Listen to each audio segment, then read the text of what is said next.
রাসূল করিম সাল্লাল্লাহু আলাইহি ওয়াসাল্লাম বলছেন লা ইয়ানতাহিয়ান্না রিজালুন আন তারকিল জামাআহ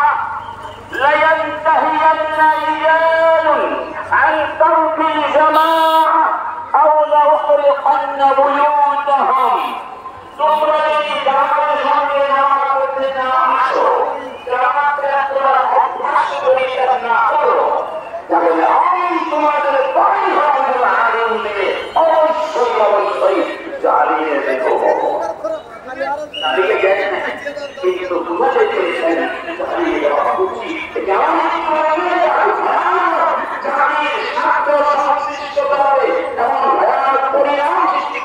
জামাতের সাথে নামাজ না পড়লে যে পরিণামের কারণে তোমাদের বাড়ি ঘরগুলো আগুন দিয়ে জ্বালিয়ে পুড়িয়ে ভস্ম করতে করে দেওয়া দরকার ছিল ধরনের পরেও মুসলমান মসজিদে নামিয়ে একা একা দরে নামাজ পড়তে পারে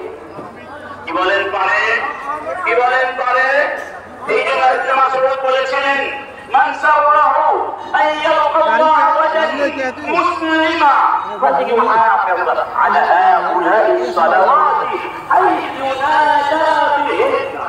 কিয়ামতের ময়দানে যদি আপনার সামনে তুমি হাত করতে চাও আল্লাহকে দেখতে চাও এই বিশ্ব যদি তুমি অর্জন করতে চাও সে আনন্দ যদি লাভ করতে চাও তাহলে নামাজকে সঠিকভাবে আদায় করবে যেখানে আযান হবে সেখানে নামাজে ছুটে যাবে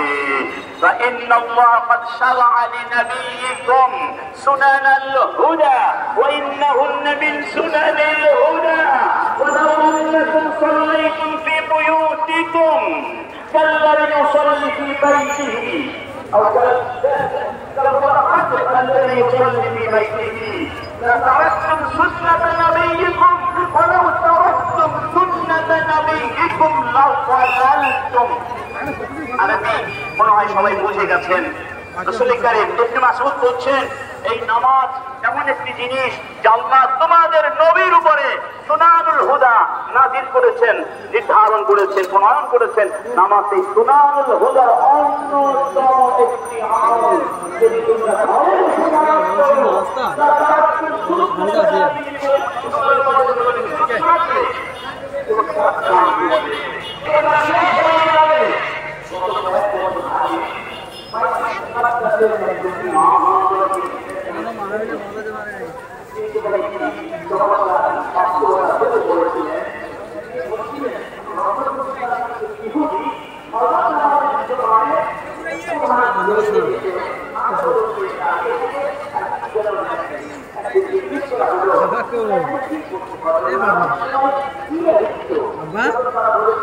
Apa?